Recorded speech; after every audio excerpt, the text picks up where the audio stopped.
तो application of determinant, ठीक है, एप्लीकेशन का मतलब होता है यूजेस, ठीक है।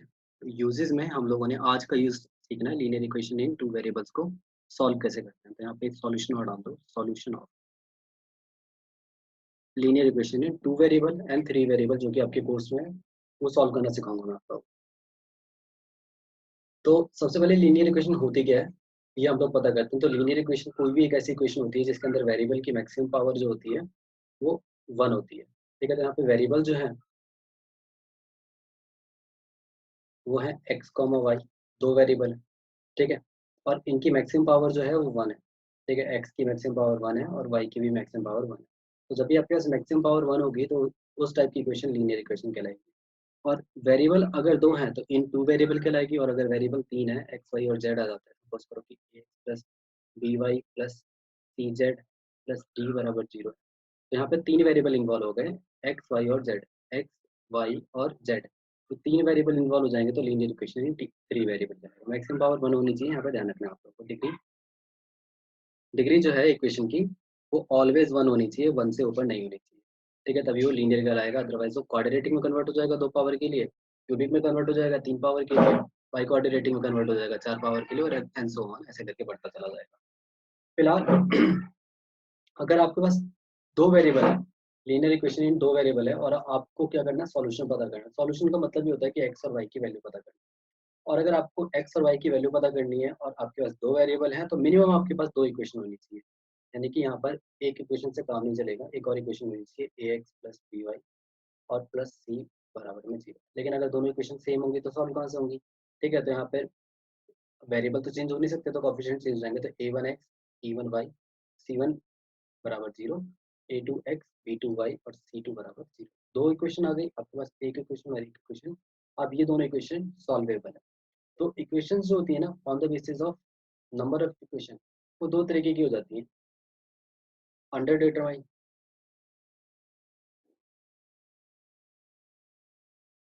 ओवर डिटरमाइंड,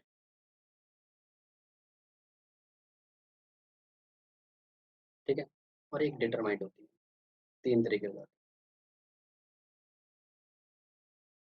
अब देखो, यहाँ पे दो इक्वेशन है, इक्वेशन नंबर 1 और इक्वेशन नंबर 2, ठीक है। और दो वेरिएबल है, एक्स और वाई, एक्स और वाई। अगर दो इक्वेशन और दो वेरिएबल है, number of equation, number of equation बराबर नंबर ऑफ वेरिएबल, जितनी इक्वेशन उतने वेरिएबल, तो उसको हम लोग डिटरमाइंड फॉर्म कहेंगे कि हाँ भैया यहाँ पर एक्स और वाई की वैल्यू पता की जा सकती है। अब अंडर क्या होगा, जब नंबर ऑफ इक्वेशन कम होंगी नंबर ऑफ वेरिएबल से। अगर वेरिएबल ज्यादा होंगे और इक्वेशन कम होगी, जैसे कि यहाँ पे दो वेरिएबल थे एक्स और वाई, और इक्वेशन एक ही ली जाती तो वो अंडर डिटरमाइंड हो जाती है, तो हम लोग उसका पता नहीं कर सकते, ठीक है। और ओवर डिटरमाइंड क्या होता है कि number of equation greater than number of variable, और नंबर ऑफ वेरिएबल से अगर इक्वेशन ज़्यादा हो जाए तो उसको ओवर डिटरमाइंड फॉर्म करते हैं, ठीक है। तो इसको भी सॉल्व कर सकते हैं हम लोग, इसको भी सॉल्व कर सकते हैं, लेकिन इसको सॉल्व नहीं कर सकते। तो मिनिमम आपके पास जितनी इक्वेशन है उतने वेरिएबल होने चाहिए, जितने वेरिएबल हैं उतनी इक्वेशन होनी चाहिए। अगर तीन वेरिएबल इन्वॉल्व हो जाते हैं तो आपको समझ में आता है कि तीन इक्वेशन कम से कम होनी चाहिए। चार वेरिएबल इन्वॉल्व हो जाते हैं तो चार वेरिएबल, ठीक है। और एक वेरिएबल होता है तो एक ही इक्वेशन से सॉल्व हो जाएगा, ठीक है। ये चीज़ क्लियर है तो लिख दो ग्रुप चैट में, क्लियर है। तो आगे की तरफ बढ़ते हैं हम लोग।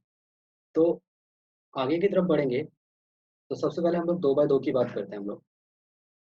तो दो बाय दो की मतलब दो वेरिएबल्स, ठीक है, linear equation in two variable. अब अगर दो वेरिएबल्स में लीनियर इक्वेशंस को हम लोगों को सॉल्व करना है, ठीक है, तो वहाँ पे दो इक्वेशंस होनी चाहिए minimum, a one x plus b one y plus c one बराबर 0, और a two x plus b two y plus c two बराबर 0। अब जब यहाँ पर आपके पास दो इक्वेशन और दो वेरिएबल निकल के आ जाती हैं तो इनके जो सॉल्यूशन होते हैं, जो आपके पास इनके सॉल्यूशन होते हैं, ठीक है, वो अगेन दो तरीके के हो जाते हैं। एक होते हैं कंसिस्टेंट और एक होते हैं इनकंसिस्टेंट,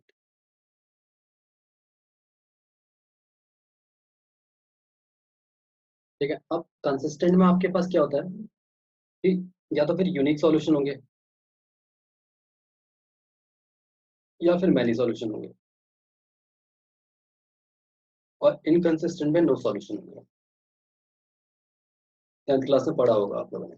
अब कंसिस्टेंसी और इनकंसिस्टेंसी यहाँ पर डिपेंड करती है लीनियर इक्वेशन की आपके पास डिटर्मिनेंट ऑफ ए पर। ठीक है, अब डिटर्मिनेंट ऑफ ए क्या होता है, यहाँ पर डिटर्मिनेंट ऑफ ए का जो डिटर्मिनेंट होता है, ठीक है, वो होता है आपके पास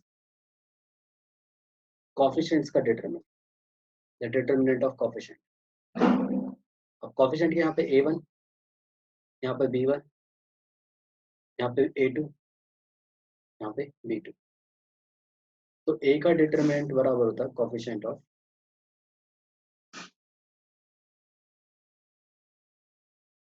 determinant of coefficient,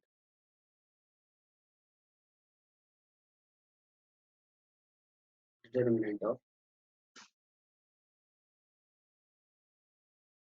coefficient. Coefficient के डिटरमिनेंट को हम लोग ए का डिटरमिनेंट कहते हैं, और इसी के ऊपर कंसिस्टेंसी और इनकंसिस्टेंसी डिपेंड करती है।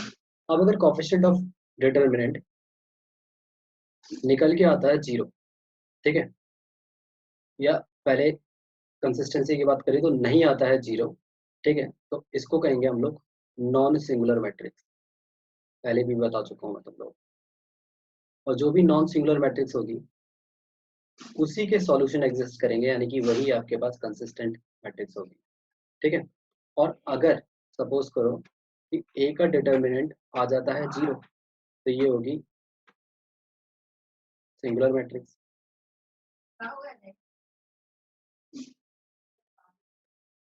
और सिंगुलर मैट्रिक्स के जो वो हैं, जीरोज हैं, वो नहीं पता कर सकते हम लोग। तो हम लोगों को सबसे पहले यही चेक करना है कि मैट्रिक्स कंसिस्टेंट है या नहीं है। ठीक है, उसके बाद ए की बात होगी। यहाँ पर एक और मैट्रिक्स आती है, ए तो हो गई आपके पास कोफिशिएंट की matrix A1 B1 A2 B2। फिर कांस्टेंट की मैट्रिक्स को हम लोग कहते हैं B। ये होती है आपके पास कांस्टेंट। कांस्टेंट क्या है यहाँ पर C1 और C2। और आपके पास वेरिएबल की मैट्रिक्स होती है X। वेरिएबल की आपके पास X और Y। तो अगर मैं कोफिशिएंट की मैट्रिक्स को वेरिएबल से मल्टीप्लाई कर दूं, वेरिएबल की मैट्रिक्स से मल्टीप्लाई कर दूं, तो जाके आपके पास कांस्टेंट की मैट्रिक्स आती है, दैट इज B। अब अगर मैं यहाँ से x की वैल्यू निकालता हूँ तो ये हो जाता है A इनवर्स ऑफ B, यानी कि मेरे को A इनवर्स पता करना, उसको B से मल्टीप्लाई करना और x की वैल्यू निकलती है। ठीक है, लेकिन A inverse of A inverse of A निकालने से पहले मेरे को ये चेक करना पड़ेगा कि कंसिस्टेंसी है या नहीं। तो सबसे पहले मैं कंसिस्टेंसी चेक करूंगा कि क्या नॉन सिंगुलर मैट्रिक्स है या नहीं है। अगर नॉन सिंगुलर मैट्रिक्स है तभी इसको सॉल्व करना स्टार्ट करूंगा। अगर वो सिंगुलर मैट्रिक्स है तो मेरे को सॉल्व करने की जरूरत ही नहीं है, उसको डायरेक्टली लिख दूंगा, इसके सॉल्यूशन एग्जिस्ट नहीं करते। ठीक है, नो सॉल्यूशन एग्जिस्ट। ठीक है, ये तो रही 2 बाय 2 की बात। ठीक है, और इसका एक एग्जाम्पल भी ले लूँ मैं। एक्स प्लस वाई बराबर 5, एक्स माइनस वाई बराबर 1। ठीक है, यहाँ से अगर तुम लोग 10th क्लास में थोड़े से शार्प एंड इंटेलिजेंट हो, 10th क्लास में अगर तुम लोगों को मेथड्स पता है सॉल्व करने के, तो डायरेक्टली तुम लोग बता सकते हो कि एक्स की वैल्यू 3 है और वाई की वैल्यू 2 है। ठीक है, सॉल्व करके देखिए मेरे को 3 2 इक्वेशन सेटिस्फाई कर रही है और ये निकल। अभी अगर मेरे को इसको निकालना है मैट्रिक्स की मदद से, तो देखो मैट्रिक्स की मदद से कैसे निकलेगा ये। तो सबसे पहले हम लोग क्या करेंगे, ए मैट्रिक्स लेंगे। ठीक है, और ए मैट्रिक्स होगी आपके पास कॉन्स्टेंट्स की मैट्रिक्स। कॉन्स्टेंट है यहाँ पे 1, यहाँ पे 1, यहाँ पे 1 और यहाँ पे -1। ठीक है, बी मैट्रिक्स है आपके पास यहाँ पे 5, यहाँ पे 1, और एक्स मैट्रिक्स है आपके पास, 2 वेरिएबल्स हैं एक्स और वाई। अगर मेरे को यहाँ से एक्स निकालना है तो एक्स हो जाएगा ए इनवर्स ऑफ बी, यानी कि मेरे को ए इनवर्स निकालना है, तो ए इनवर्स हो जाएगा मेरे पास 1/a का डिटर्मिनेंट इंटू एडजॉइंट ऑफ ए।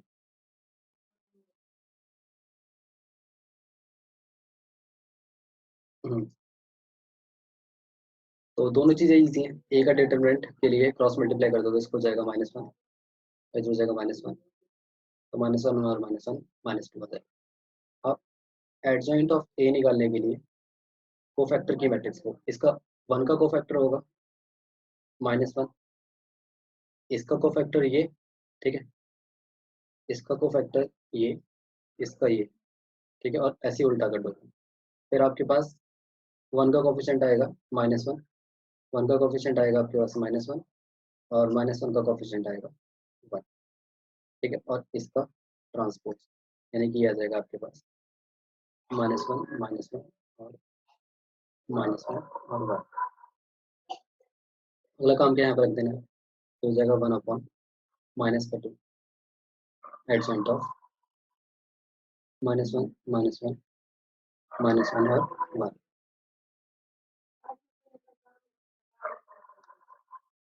अब 1/2 को अंदर मल्टीप्लाई करो चाहे मत करो, ठीक है, बाद में तो इसका यूज करना ही है। अभी मेरे को एक्स चाहिए, तो एक्स होता है ए इनवर्स ऑफ बी, ए का इनवर्स निकला 1/2 टाइम्स ऑफ -1 -1 -1 और 1 टाइम्स ऑफ बी यानी कि 5 और 1। इसको सॉल्व कर लो, इसको सॉल्व करोगे तो हो जाएगा -1/2 बाहर। फर्स्ट रो को मल्टीप्लाई करोगे, फर्स्ट रो को मल्टीप्लाई करोगे फर्स्ट कॉलम से, तो हो जाएगा -5 और -1। फिर फर्स्ट रो को मल्टीप्लाई करोगे सेकंड सेकंड कॉलम है नहीं, तो सेकंड रो को मल्टीप्लाई करोगे फर्स्ट कॉलम से, हो जाएगा -5 और +1। तो ये आएगा आपके पास -1/2 टाइम्स ऑफ -6 -4, और -1/2 को मल्टीप्लाई कर दोगे अंदर तो हो जाएगा 3 और 2। और ये किसके बराबर है, 3 और 2, 3 और 2 बराबर है x के, और x किसके बराबर है, x और y के, और ये किसके बराबर आ गया, 3 और 2 के। तो x की वैल्यू 3 हो गई और y की वैल्यू 2 हो गई। इस तरीके से x और y की वैल्यू निकलती है। अब तुम लोग कहोगे कि सर ये तो बहुत ही लंबा मेथड है, इतनी लंबी चीज़ें हम लोग जाएगी नहीं, जब हम लोगों ने 10th क्लास में मेथड सीखा ही था। यहाँ से इन दोनों को काट दो, इन दोनों को काट दो, और फिर यहाँ से x 2x हो गया, 2x बराबर 6 तो x बराबर 3, और x बराबर 3 तो y बराबर 2। इतना छोटा सा मेथड था, तो इतनी लंबी चीज़ हम लोगों को सीखने की क्या जरूरत है, ठीक है। तो इसका एक सॉल्यूशन है कि भैया इतनी लंबी चीज़ तुम लोग को 2/2 के लिए लंबी लग रही है, लेकिन अगर सेम चीज़ 3/3 की मैट्रिक्स में एग्जिस्ट कर जाए, तो वहां पर ये तुम लोग जो मेथड अप्लाई करना चाह रहे हो, जिसको कहते हैं तुम लोग एलिमिनेशन मेथड या सब्स्टिट्यूशन मेथड या फिर क्रॉस मल्टीप्लिकेशन मेथड, इनमें से कोई सा भी मेथड इतनी इजीली एप्लीकेबल नहीं होगा, एप्लीकेबल होगा लेकिन इतनी इजीली एप्लीकेबल नहीं होगा वहाँ पर। तो वहाँ पर ये डिटरमिनेंट वाला पार्ट काफ़ी हद तक ईजी पड़ जाएगा, इसलिए हम लोग बड़ी इक्वेशंस को सॉल्व करने के लिए डिटरमिनेंट का इस्तेमाल करते हैं, ठीक है। अभी बड़ी इक्वेशन का तो स्क्रीनशॉट ले लो पहले, तो इसको उतार लो।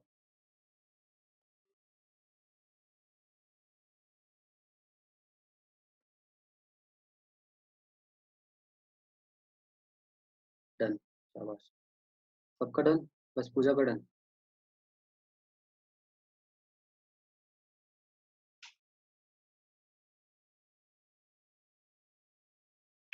शाबाश, कनिका का भी डन, सोनाली का भी डन, ठीक है।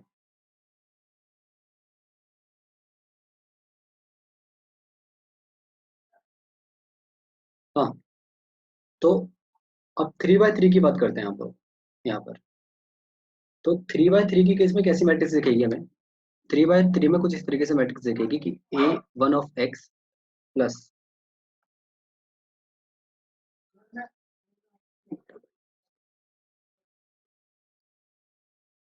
A1 of x, B1 of y plus C1 of z plus D1 बराबर में 0, A2 of x plus B2 of y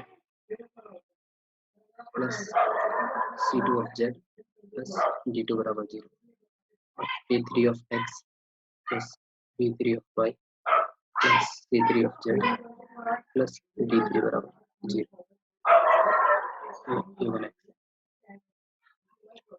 अब ये जो 3/3 की मैट्रिक्स दिख रही है तुम लोगों को, मतलब 3 वेरिएबल वाले जो पार्ट दिख रहे हैं जिनको हम लोगों को सॉल्व करना है, यहाँ पे जो a की वैल्यू होगी वो होगी आपके पास मैट्रिक्स ऑफ कोफिशिएंट। कोफिशिएंट में आपके पास है A1 A2 A1 B1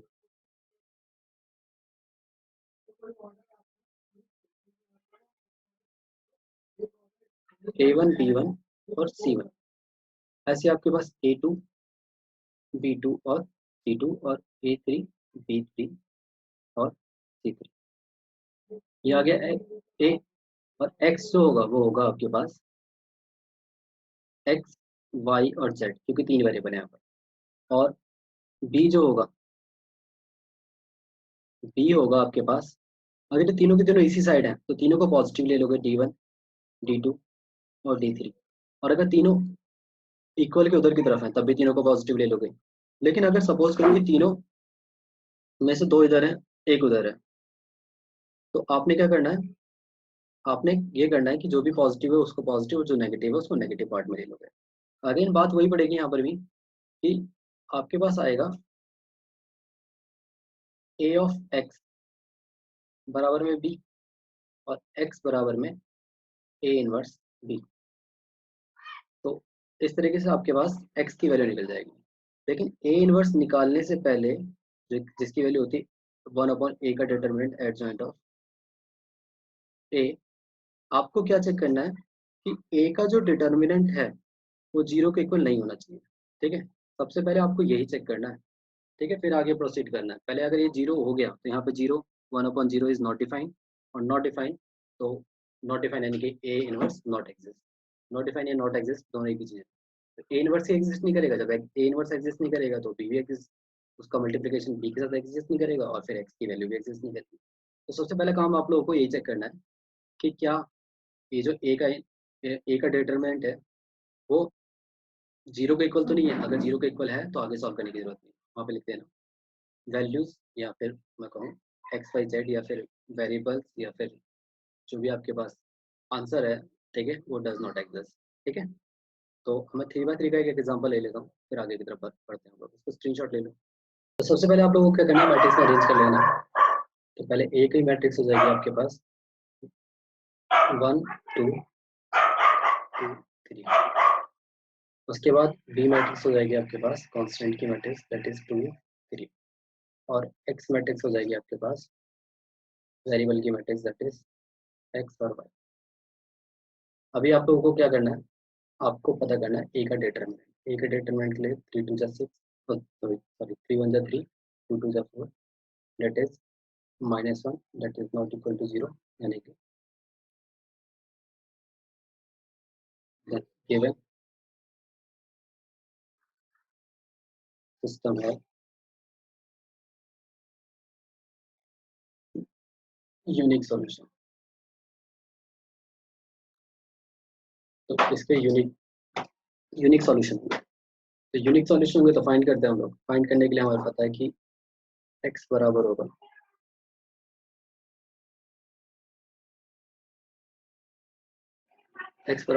a का इनवर्स ऑफ b, जहाँ पे a का इनवर्स होगा आपके पास 1/a का determinant into adjoint of a। तो a का डिटरमिनेंट तो हमारे पास निकल गया -1, 3 1। अभी एडजॉइंट ऑफ a की बारी है, और एडजॉइंट ऑफ a में हमारे पास आएगा 3 1 -2 और -2। ठीक है, ये डायरेक्ट मैंने निकाल दिया है, तुम लोग क्रॉस चेक कर सकते हो इसको निकाल के।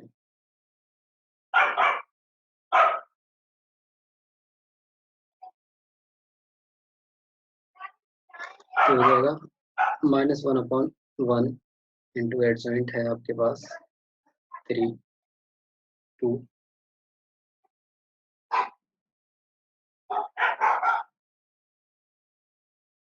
हाँ सोनाली ठीक है, अभी क्रॉस चेक कर लेते मेरे को। हो जाएगा 3 -2 और -2 और 1, माइनस का मल्टीप्लाई अंदर कर देंगे तो हो जाएगा आपके पास -3 2 2 और -1।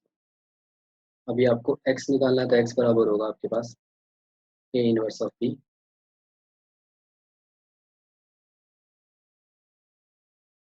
तो हो जाएगा a इनवर्स -3 2 2 और -1, और b होगा आपके पास 2 और 3, 2 और 3।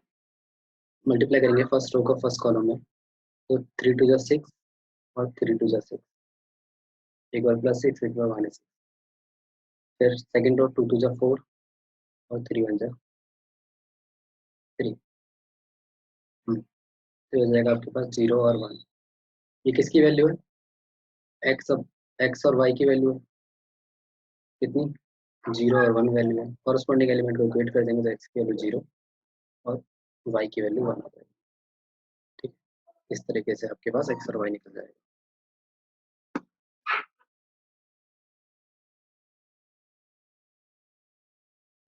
सोनाली ने सही किया है।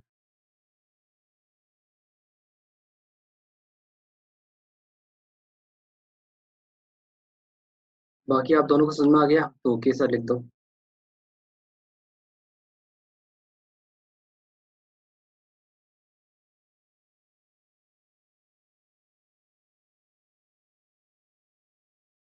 ठीक है, तो एक हम लोग 3 by 3 की ले लेते हैं मैट्रिक्स।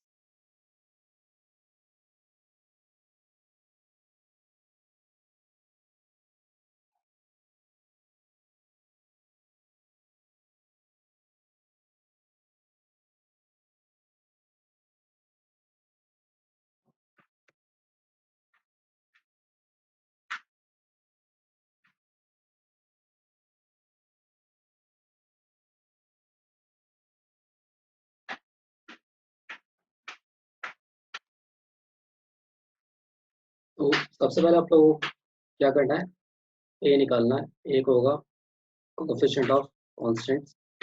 कोफिशिएंट की मैट्रिक्स हो जाएगा 5 -1 4 2 3 5 5 -2 6। बी होगा आपके पास 5 2 1 और एक्स होगा आपके पास एक्स वाई जेड। तो सबसे पहले आप लोगों को क्या करना है? ए का डिटरमिनेंट निकालना है। तो ए का डिटरमिनेंट 5 टाइम्स ऑफ 6 3 जा 18 और 18 और 5 2 जा 10 28 आ जाएगा यहाँ पर। -1 और -1 प्लस हो जाएगा। फिर आपके पास हो जाएगा 6 2 जा 12 और 5 5 जा 25। 12 में से 45 30 प्लस 4 टाइम्स ऑफ 2 2 जा 4 4 5 3 जा 15 15 और 4 15 और 4 माइनस हो जाएगा 140 माइनस का 13 और -13 चौका। तो नौ 38 76 76 हो जाएगा 140 -89 हो जाएगा 1 और 13 में से 8 गया 3 5। ए का डिटरमिनेंट 51 है which is not equal to 0 क्योंकि 0 के इक्वल नहीं है तो consistent solution.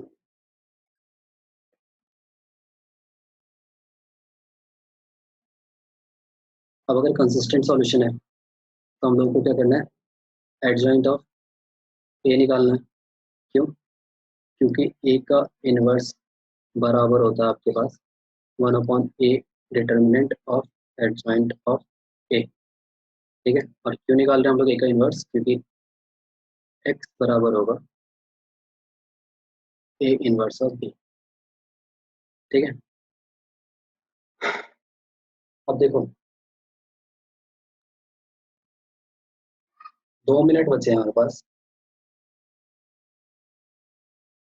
Meeting time over होने में, और 2 मिनट में हम लोग को एडजॉइंट ऑफ ए भी निकालना है। तो एडजॉइंट ऑफ ए निकालने के लिए हम लोग क्या करते हैं? एक शॉर्टकट अपनाते हैं, क्योंकि हमारे पेपर में एडजॉइंट ऑफ ए कैसे निकाला है हमसे पूछता नहीं। शॉर्टकट अपनाने के लिए हम लोग क्या करेंगे? सबसे पहले जो ए मैट्रिक्स है, ध्यान से देखना बिल्कुल, यहाँ पे खोई जाओगे। जो ए मैट्रिक्स है उसको पूरा एज इट इज निकालेंगे।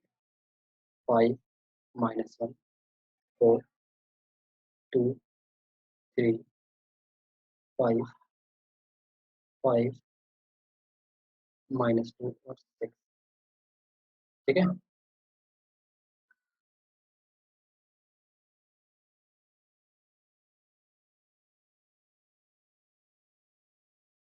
के बाद ये है आपके पास कॉलम 1 और ये है आपके पास कॉलम 2। इन दोनों कॉलम को यहाँ पे कॉपी कर देंगे।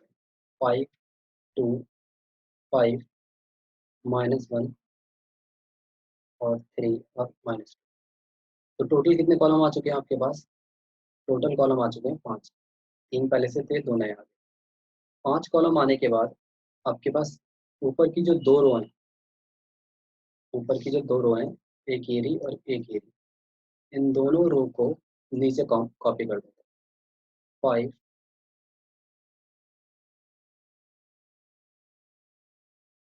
5 -1 4 5 -1। मीटिंग टाइम ओवर हो रहा है, ठीक है, मैं तुम्हें दूसरी आईडी भेजता हूँ।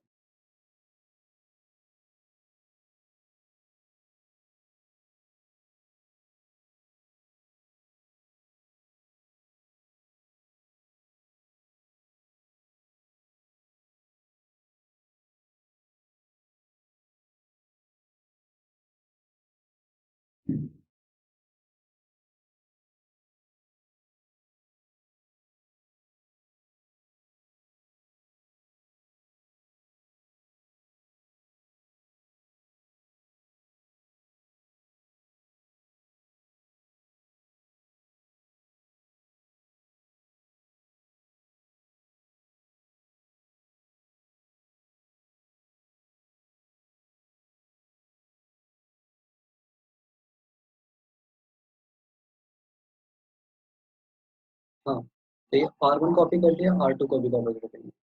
3 5 2 3। ठीक है, तो जो मैट्रिक्स 3/3 की थी, जो मैट्रिक्स 3/3 की थी, वो मैट्रिक्स कन्वर्ट हो चुकी है 5/5।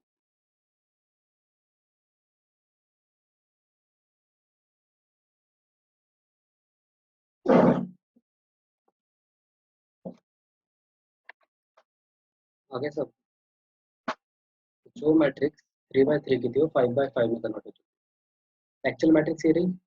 दो काम किए हम लोगों ने, C1 को, जो C1 है उसको पहले कॉपी किया, फिर C2 को दोबारा कॉपी किया, फिर R1 जो 5 एलिमेंट्स की मैट्रिक्स होती है, R2 जो 5 एलिमेंट्स की मैट्रिक्स होती है, उसको नीचे कॉपी किया। इतना करने के बाद, इतना करने के बाद आप लोगों को क्या करना है? R पूरा 1, R1 पूरा, R1 पूरा और C1 पूरा छुपा लेना। ठीक है, या कहूँ मैं एलिमिनेट कर देना। R1 पूरा एलिमिनेट कर देना और C1 भी पूरा एलिमिनेट कर देना। ठीक है, R1 और C1 एलिमिनेट करने के बाद जो आपके पास मैट्रिक्स बचेगी वो 4/4। ठीक है,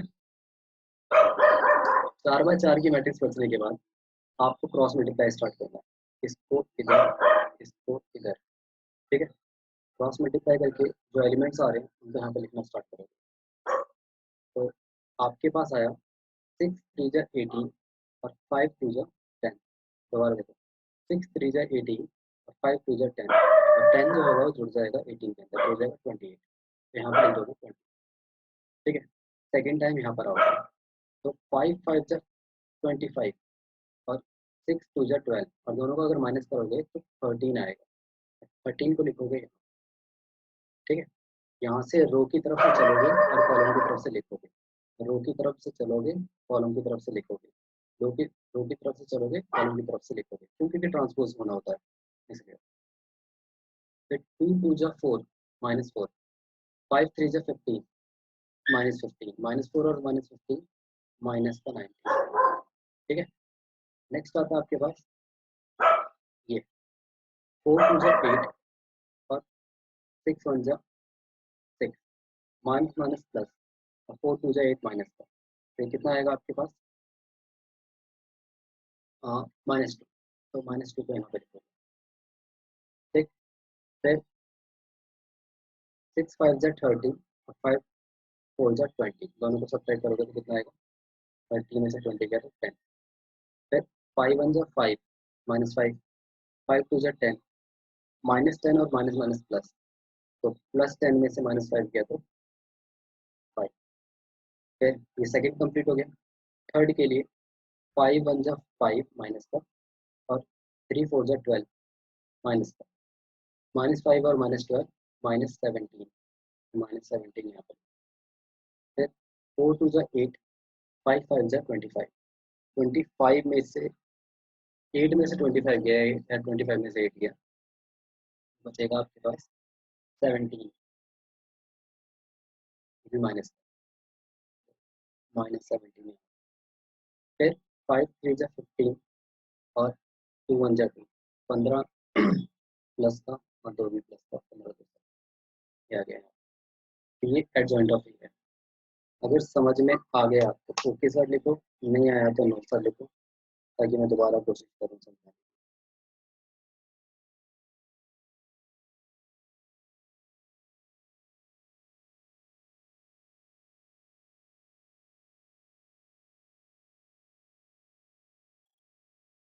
एक ही हो गया है अभी तक।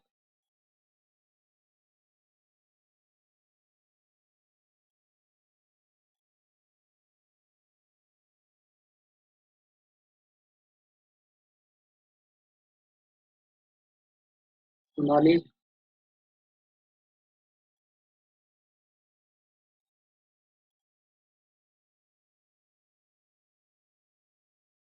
ठीक है,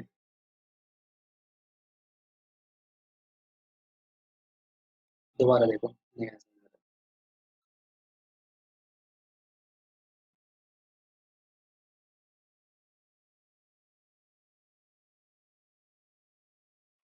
हमें एडजॉइंट ऑफ ए चाहिए,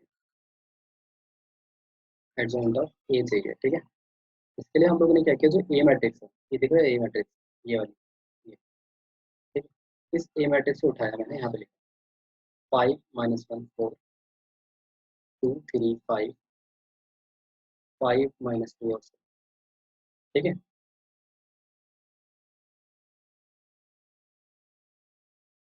उसके बाद आपके पास कॉलम दिख रहे होंगे, ये C1 ये C2, इन दोनों को यहाँ पे कॉपी कर दिया। 5 -1 2 3 5 -2, ठीक है। फिर उसके बाद आपको रो दिख रही होगी R1 और R2, ये जो दो रो दिख रही हैं, इन दोनों को यहाँ पे कॉपी कर दिया।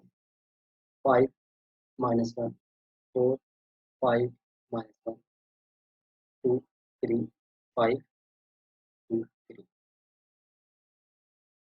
क्लियर इतना? जल्दी जल्दी लिखो, क्लियर है?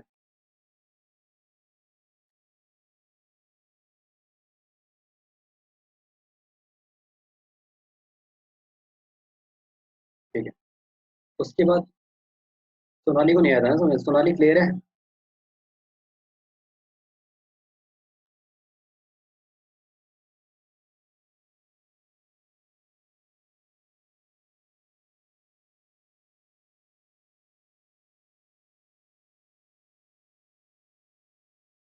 सोनाली लिखो, बताओ, कोई डाउट है?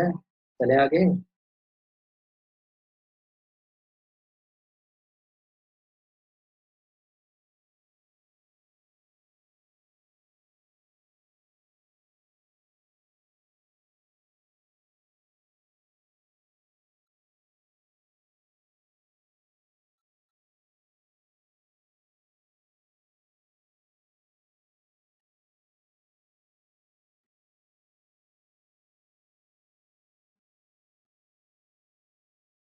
ये है भी गई।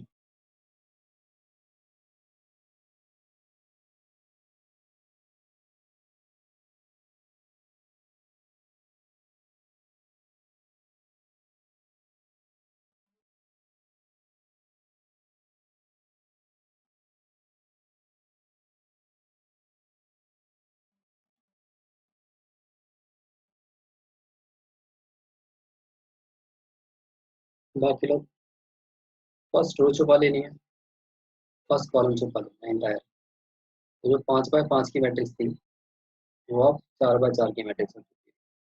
उसके बाद आपको क्रॉस मल्टीप्लाई करना है, इसका इसमें, इसका इसमें, इसका इसमें, इसका इसमें, इसका इधर और इसका इधर, ऐसे इधर इधर इधर इधर इधर इधर इधर इधर, क्रॉस मल्टीप्लाई करते चले जाओ, ठीक है। रो वाइज क्रॉस मल्टीप्लाई करोगे, कॉलम वाइज लिखोगे, रो वाइज मल्टीप्लाई करोगे, कॉलम वाइज लिखोगे, इस तरीके से एडजॉइंट ऑफ ए निकल जाएगा। बाकी दो लोग, आप दोनों को तो समझ में आ ही गया था, सोनाली का करके। हम लोग पीछे का ही इस्तेमाल कर लेते हैं जो हम लोगों ने एडजेंट ऑफ ए निकाला। तो ए इनवर्स हो जाएगा आपके पास,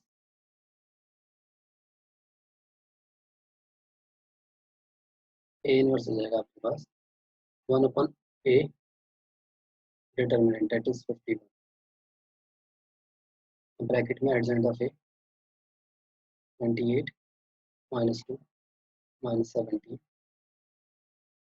13 10 -17 90 5 और 7।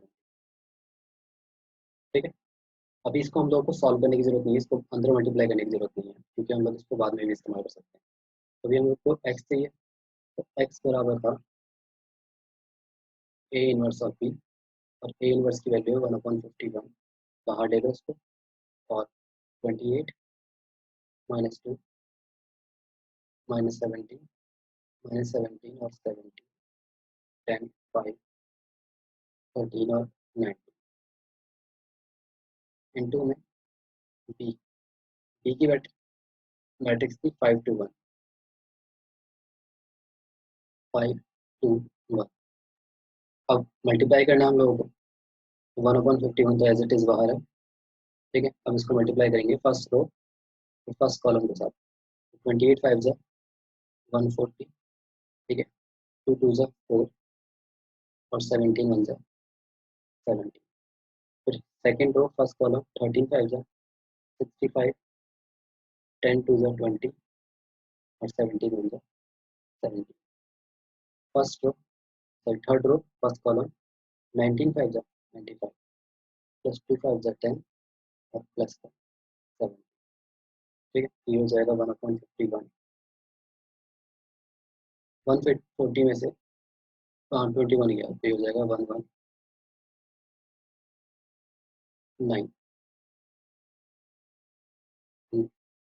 65 प्लस 20 दैट इज 85, 85 में से 17 गया तो हो जाएगा 68। फिर 90 95 प्लस 10 105, 95 प्लस 10 दैट इज 105 और प्लस 17 दैट इज 11 105 और 17 122। ठीक है, अब 51 को अंदर मल्टीप्लाई कर दोगे तो हो जाएगा 119 divide by 68 divide by 1 divide by, तो ये आ जाएगा, ये 17 से कटेगा 3 बार और ये 17 से कटेगा एवरेज 7 बार, यहाँ पर आ जाएगा 7 कटेगा 3, इस 17 से कटेगा 3 बार, इस 17 से कटेगा 4 बार,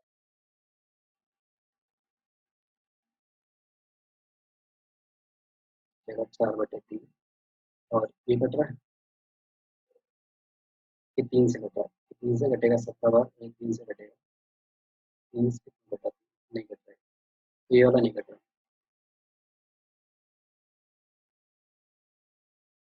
तो ये एज इट इज उतर का जाएगा 122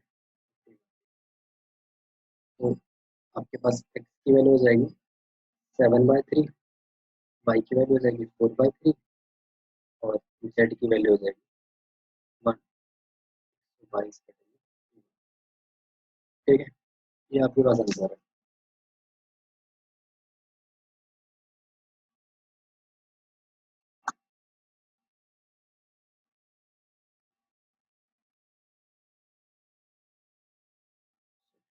या तो माइनस का 95 है, ये माइनस का, ये माइनस होगा, ये 85 हो जाएगा और 85 की वजह से ये 102 हो जाएगा, ये 102 होने की 17 से कटेगा 6 बार, और ये 17 से कटेगा 3 बार, इससे कट जाएगा 3 बार, ये आ जाएगी z की वैल्यू 2, z की वैल्यू यहाँ पर 2 आएगी। ठीक है, तो इस तरीके से एक्स वाई और जेड की वैल्यू निकलेगी। क्लियर है?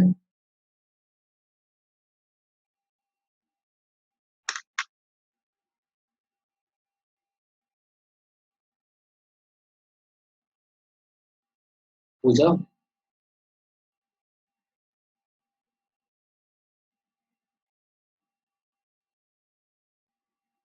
ठीक है, तो 4.5 कर लेना। और मैं तुम्हें और मेथड सिखाऊंगा जिसकी वजह से इन सवालों को और आसान कर सकते हैं। और बाकी एडजॉइंट जो तुम लोगों को पुराना मेथड पता होता है ही, कि पहले माइनर निकालना, फिर कोफैक्टर निकालना, फिर एडजॉइंट निकालना, एडजॉइंट की मैट्रिक्स निकाल, कोफैक्टर की मैट्रिक्स निकालना, फिर उसको ट्रांसपोज करना। ठीक है, उस वाले मेथड से भी तुम लोग कर सकते हो। ठीक। अब बाकी इस मेथड से भी कर सकते हो, जो मेथड तुम लोगों को आसान लगे उससे कर लेना। 4.5 को मैं स्क्रीन शॉट भेज देता हूँ, उसको ग्रुप में करके सेंड कर देना। ठीक है, अभी की क्लास